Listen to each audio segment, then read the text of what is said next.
నేను అంటున్నానప్పా, నా ఆలోచన దృష్టిలో జగన్మోహన్ రెడ్డి నేను ఒకటే, నేను ఏం చేయలేడు, ఆయన ఏం చేయలేడు. ఏమన్నా చేస్తే ఇంకో ప్రెస్ మీట్ పెడతా, నేనే మాట్లాడతా. ఏమీ చేయలేడు, చెత్తకాయలు కూడా రాలవయ్యి. చెప్తున్నాడు కదా, మనిషి చచ్చిపోతే 15,000 ఇచ్చారా, 15,000 ఇచ్చారా, 15,000 ఇచ్చారా, అక్కడ తెలియదు ఆ మనిషి వ్యక్తిత్వం ఎలా ఉంది, సైకలాజికల్గా ఎలా ఉంది. గుర్తుపెట్టుకో, ఇంకో 3-4 మంత్స్లో జగన్మోహన్ రెడ్డికి శస్త్రచికిత్స ఎర్రగడ్డలో కావాలి. ఇప్పుడు నుంచే టోకన్ తీసుకుంటే చాలా మంచిది, అందులో నో డౌట్. సీఎం పదవిగా జగన్మోహన్ రెడ్డి గారికి ఎక్కడికైనా వెళ్ళాలన్నా పరదాలు కట్టుకుని అక్కడ చెట్లన్నీ చేశారు. అవును, నిన్న అదేం లేదు, మరి ఎలా వెళ్ళారు సార్? ఏది నిన్న వినుకొని వెళ్ళారు కదా సార్. ఇప్పుడు పరదాల్లో లేవని ఎవరు చెప్పారు మీకు?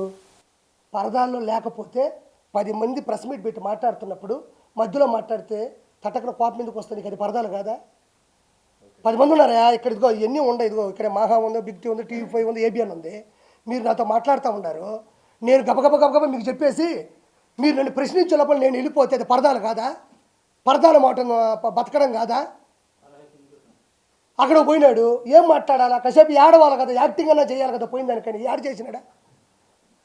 యాక్టింగ్ అంటే నేనేం తప్పు అన్నోలే, కనీసం పోయిన దానికి మన బాధ వచ్చినా బాధ రాకపోయినా ఎంతో కొంత బాధ రావాలి కదా. అది కూడా చేయలేదు కదా.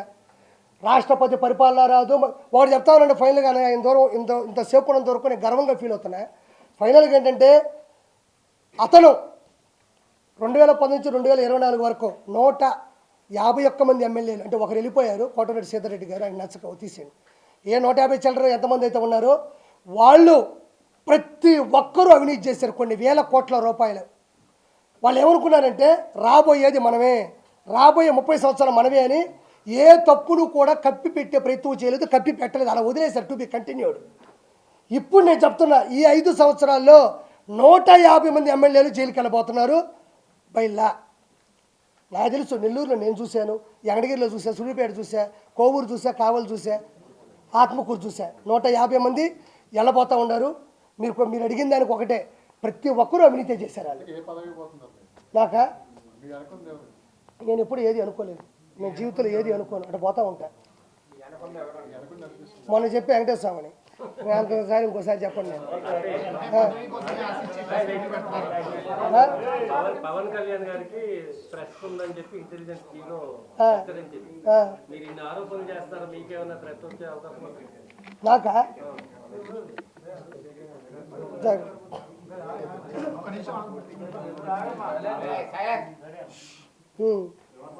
అన్నయ్య అడిగిన క్వశ్చన్ అంటే మళ్ళీ నేను మీకు చెప్పాలి, ఎందుకంటే అరిచేసినారు మధ్యలో. ఏం లేదన్నా, ఇప్పుడు పవన్ కళ్యాణ్ గారికి ఇంటెలిజెన్స్ రిపోర్ట్ ఇచ్చి థ్రెట్ ఉంది, మరి నీకు లేదా అన్నాడు. ఆయనకే ఉన్నప్పుడు నాకు ఎందుకు ఉండదు?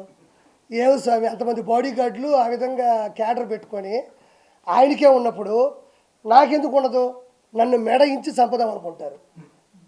ఆ దైవ సంకల్పం నా సంకల్పం కాబట్టి బతుకున్నాను అంతే. ఇది 100% కరెక్ట్, అందులో నో డౌట్. సరే, లాస్ట్గా నిన్న జగ్గిరెడ్డి గారు ఎక్కడెక్కడి నుంచో తిప్పుకొచ్చి చిరంజీవి గారి ఫ్యామిలీ గారు ఇచ్చారు, ఏదో సంగారెడ్డి నుంచి.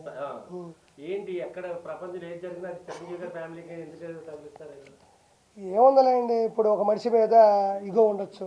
ఇప్పుడు ఆయన పార్టీ పెట్టి వెళ్ళిపోయినా కూడా ఏమి అంత అజాత శత్రువుగానే ఉన్నాడు తప్ప ఎవరు నా మాట అనేది లేదు. కాబట్టి నా 4 మాటలు మాట్లాడితే తగిలిస్తే బాగుంటుందని ఉద్దేశం. అంటే పోసాన గారికి చిరంజీవి గారికి ఏం సంబంధం? శ్రీరెడ్డి చిరంజీవి గారికి ఏం సంబంధం? అనవసరమైన సంబంధాలన్నీ ఆడాడే జరుగుతుంటాయి. ఆడ బీఆర్ఎస్కి టీడీపీ, మన బీఆర్ఎస్కి వైఎస్ఆర్సీపీకి ఏం సంబంధం? వాళ్ళ కడుపు మండింది కాబట్టి.